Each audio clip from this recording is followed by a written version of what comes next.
Ya, iya, alhamdulillah yang ditempatin lebih baik. Bisa dibilang kalau kata-kata netizen TikTok lebih layak gitu. Jadi, ya alhamdulillahnya rezekinya dapatnya sekarang. Jadinya alhamdulillah juga dengan pas banget pindahan rumah baru. Alhamdulillah rezekinya juga mulai berdatangan kembali gitu. Jadi, semoga aja menjadi langkah yang lebih baik lagi sih rezekinya untuk di rumah yang nanti gitu. Jadi kayak benar-benar berintis dari nol juga kayak apalagi Betul. apalagi hasil rumah itu kan juga nabung dari jualan itu kayak Iya, betul itu gimana banget. perjuangan kakak misalnya hanya 6 bulan menghasilkan rumah gitu kan. Kalau dibilang perjuangannya gila-gilaan sih karena kayak tadi kan kita sempet jalan ya, itu kan lumayan jauh juga kan, itu aku masih jalan lagi ke depan, itu aku lakuin selama 2 bulan sambil nenteng-nenteng jualan. Jadi aku kan nggak punya motor saat itu, jadi bener-bener mulai itu cuman ada dana jualan sama buka booth, ya aku jalan kaki setiap hari selama 2 bulan bawa-bawa itu 4 kali balik kan pagi sore jualannya. Jadi ya lumayan kalau diinget-inget perjuangannya gila banget sih. Maka alhamdulillah mungkin ya waktu Tuhan sekarang udah yang kayak ada yuk ayo. Nah, gue kasih deh hidup untuk lebih baik karena udah dilihat kali ya perjuangannya segitunya gitu. Jadi ya gitu sih ya bersyukur aja gitu. Kita berarti emang benar-benar ini kayak apa benar perjuangan juga buat sampai titik saat ini gitu ya. Iya Akhirnya penuh. ketemu rumah baru juga Betul. lumayan saat itu kakak sendiri yang nyari atau gimana rumahnya. Enggak, kebetulan kakakku sih yang nyari. Jadi aku cuman bagi tugas kayak misalnya kakak yang nyari, aku yang jaga booth gitu. Jadi kakak yang fokus kayak di rumah nyari-nyari rumah karena kan kita kehalang sama waktu bayar di kontrakan sini. Jadi kayak udahlah kita pindah ke tempat baru aja gitu karena lumayan uangnya juga udah kekumpul gitu untuk pindah ke tempat yang lebih baik.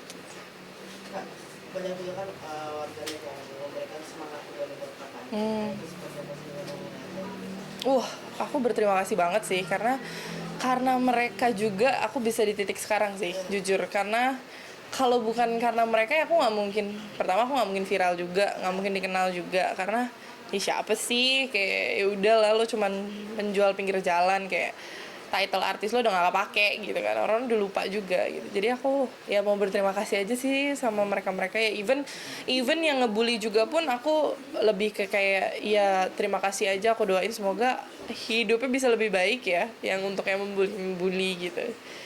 Aku doain yang terbaik aja buat semuanya dan mau bilang makasih banget aja Itu gitu. bisa jadi kayak pacuan kakak juga sih kayak untuk bisa bangkit lagi itu kan dari kata misalnya Amam dari bully itu jadi pacuan buat kakak juga kayak Mm, nanti aku bisa jauh lebih baik kasih dia gitu iya itu kebetulan. pembuktian juga gitu. Betul, betul. Lebih ke kayak apalagi sekarang kan aku kan lagi nurunin berat badan ya. Jadi bulian itu aku tangkap bukan negatifnya sih, lebih ke positifnya aja. Kayak oh mungkin mereka nggak bisa nggak terbiasa ngomong dengan cara lembut, tapi ngomongin dengan cara ini, tapi ujung-ujungnya buat kebaikan kita juga gitu. Jadi ya alhamdulillah aku lagi berusaha nurunin berat juga, tapi aku mengutamakan kesehatan mentalku. Jadi tidak tidak terlalu yang parah gitu lah dietnya gitu. Tapi memang lagi mengurangi Iya, berat. karena aku dari 115 kilo, sekarang beratku cuma 93.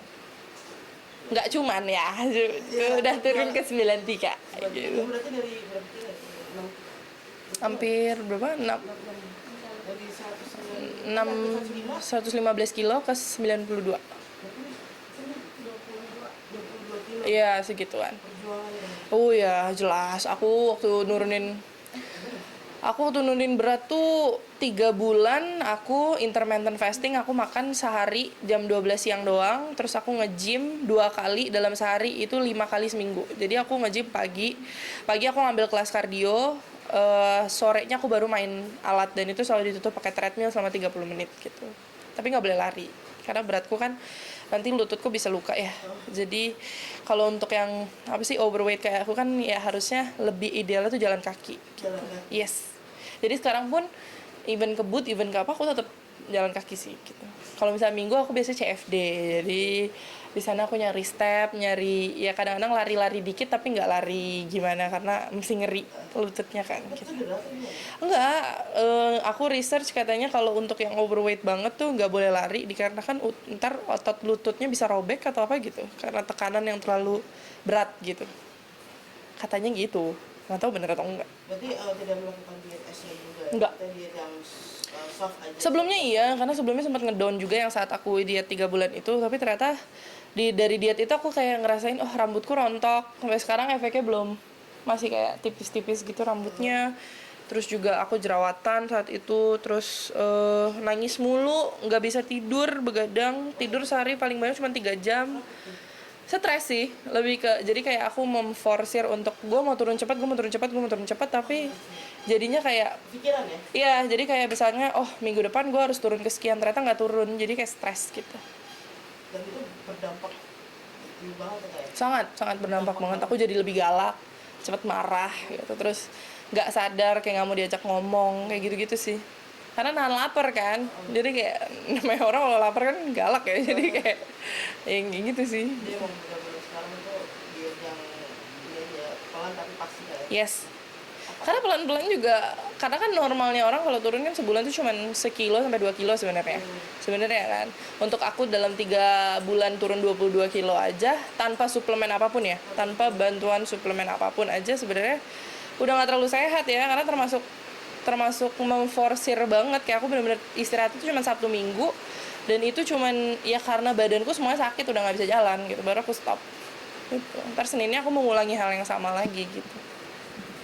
Jadi karena bulian juga, waktu awal-awal kan aku masih ngedown, masih belum sekuat sekarang, jadi karena bulian juga ya jadi stres gitu, jadi memforsir. Kalau sekarang enggak sih, sekarang udah kebal kayaknya, mau dihina kayak apapun, mau dibully kayak apapun, kayaknya udah nggak kena deh gitu.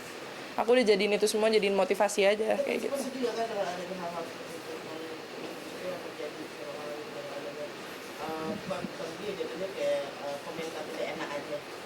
Kan sedih gak sih? Awalnya iyalah, awalnya sedih banget, awalnya kayak apa ya, lebih ke kayak gue kan nggak pernah cari sensasi, gue nggak pernah cari masalah sama orang gitu, cuman kenapa komentarnya tuh jahat banget, sampai kayak baju yang gue pakai aja sampai dikomentarin gitu, sedangkan baju yang gue pakai ini tidak merugikan siapapun gitu kan.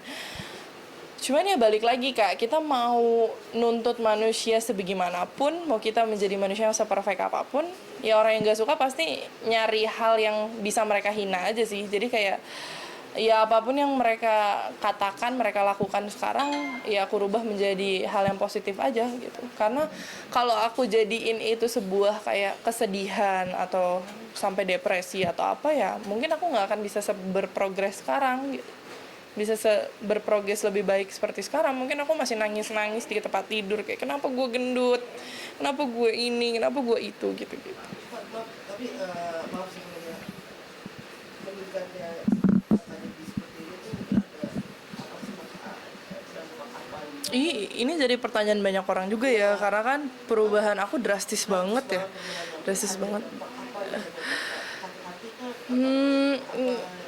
Awal dampaknya lebih ke saat itu aku ada permasalahan keluarga aja sih yang belum siap aku buka gitu.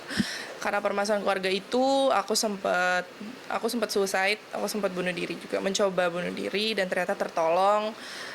Terus juga aku sempat kalau lagi kumat mentalnya tuh aku sampai nggak bisa jalan. Jadi kaki dua-duanya tuh aku entah kenapa kayak mati, kayak sampai diinjek, sampai di apa tuh nggak berasa sama sekali. Aku udah berapa kali bolak-balik ke UGD segala macem, karena aku masih mendenial bahwa aku tuh sakit mental. Kayak aku tuh masih mendenial saat itu, aku kayak gue nggak mau nih orang-orang lihat gue kayak lo penyakit gitu doang, mental lebay banget sih kayak gini-gini, gue juga lebih susah hidupnya gitu-gitu kan. Jadi kayak terus akhirnya kayak ya teman-teman sekitarku sih yang kayak sahabatku juga yang kayak udah lo periksa ke dokter aja.